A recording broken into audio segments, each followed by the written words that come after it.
Welcome to this new tutorial series on socket programming in C. So now we'll take a look at what a socket programming is all about. Now when we say socket programming is the same thing as saying network programming. Network programming is, as I've said earlier, is another name of calling this socket programming, because network programming is based on socket, what we call socket. Now what is a socket? Now a socket is an API, what we call API, application programming interface that is provided by the operating system within devices, and it provides a high level of abstraction so that we programmers, we don't have to worry about the underlying physical and software details of networking. So just as we want to send a message from one computer to another, we make use of socket. So these are five most known fundamental details of socket programming in C.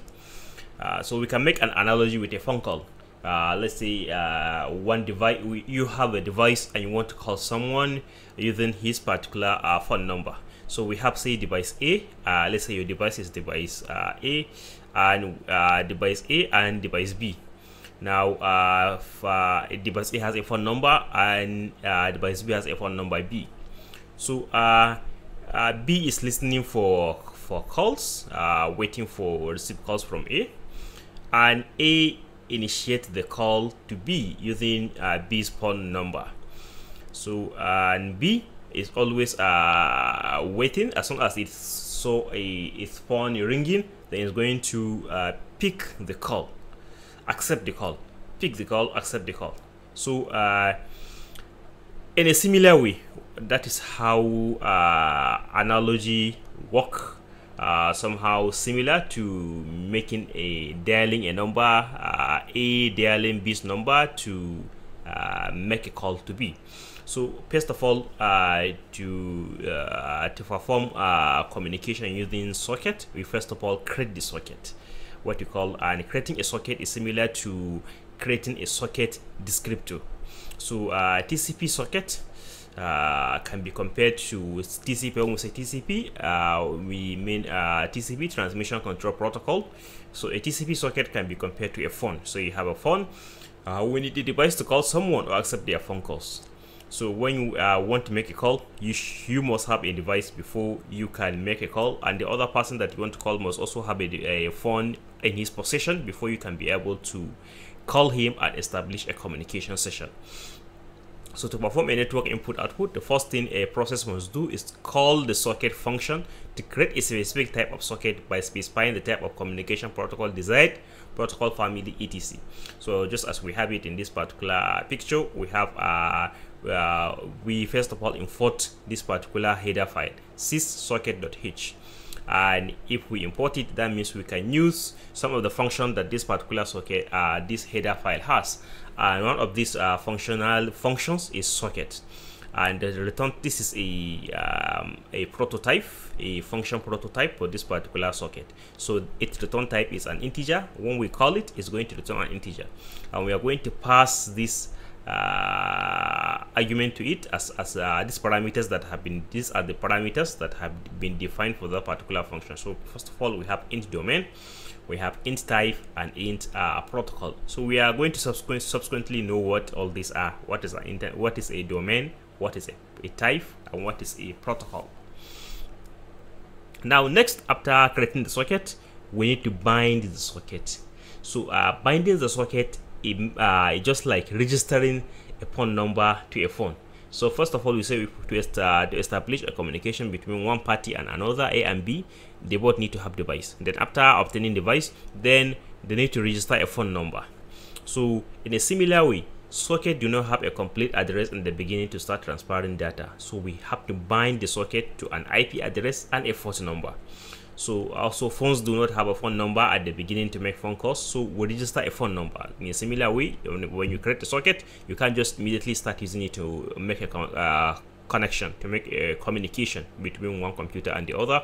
First, you have to bind it, you have to associate it with a port number and an IP address. And that process of allocating a port number and an IP address to a socket is called a binding. So, and to perform this binding, what we need to do, we make use of this particular bind function, which is also in this particular header file syssocket.h, and its return type is going to return an integer, 0 for successful binding and -1 for unsuccessful binding. And the parameter we pass to this particular function, we pass the socket file descriptor that we created in the first step, and we are going to pass to it another parameter called myAddr, which is of type struct sockaddr, and we are going to also pass address length, which is of type socklength. So we are going to know how to perform this binding when we start coding our TCP/IP client and server programs. So next step, the third step, is listening. So after creating the socket and binding the socket to a port and IP number, next is to listen for connection requests. So, and this is what we mean by that. We mean identifying a bound unconnected socket, which means identifying connection request. So since we are creating a server, we created a socket. A server means, just make an analogy with phone A and phone B. Phone B is ready, waiting to receive call from anybody that has its number. So likewise, a server, a particular computer that is referred to as a server, that is running a particular program, which is also called a server program. So it's ready. It has created its socket. First of all, it has bind the socket to a port and to a port number and IP address number. Now it is going to wait and listening to anyone trying to make a connection request to it. Just like you have a phone and you're waiting for anyone to call you so that you can accept the call. Likewise, that particular server program that is running on that particular computer, it is waiting, ready to receive a connection request from any other socket coming from any other computer. So the process of converting an unconnected socket into a passive socket, indicating that the connection accepts incoming connection request directed to this socket. That is what we mean by listening. And to perform a listening, we make use of a function called listening, and its return type is of int. And we are going to pass these two parameters to it: socket fd, a file descriptor socket fd, and also another parameter called a backlog.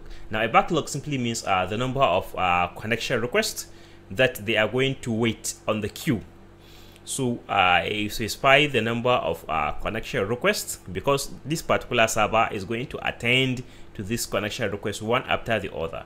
Then how many number of connection requests can wait on a queue at a time to waiting to be attended to by this particular server program that we are creating, then that is meant by this particular backlog. So we are going to see how we are going to make use of it as we proceed in our client server socket programming. And the next step is to accept a connection request. Now this is simply means transition of the connection request from listing in the previous step to an actual socket, means to accept the connection request.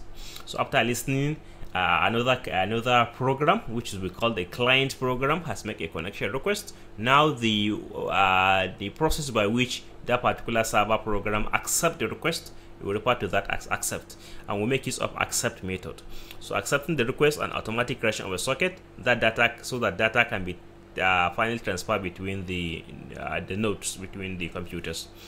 And also we make use of a accept function from this particular header file syssocket.h, and its return type is of int, and we are going to pass these parameters to it: int sockfd, struct sockaddr, addr, a pointer to this addr of type struct sockaddr, and also we are going to pass address length, which is of type socklength.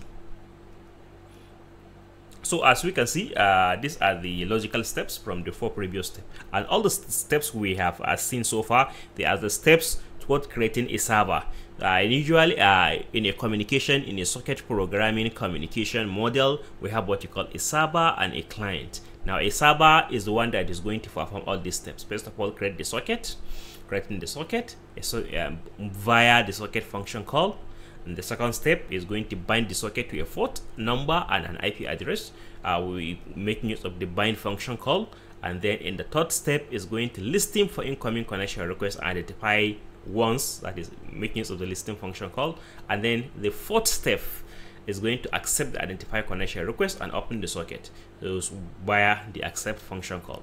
Then after that, then communication has been established between the client and the server. So now we have seen for the server. The next is going to be for the client. Now for the client also is going to create a socket. Now after creation of a socket, now it will immediately come to this step, which is connect. So it will connect the socket to a server that is listening. In that particular, the third step, that is listening. So after connect means attempting to establish a connection, requesting to connect. That is like a dialing to a specific phone number. So you have someone's phone number.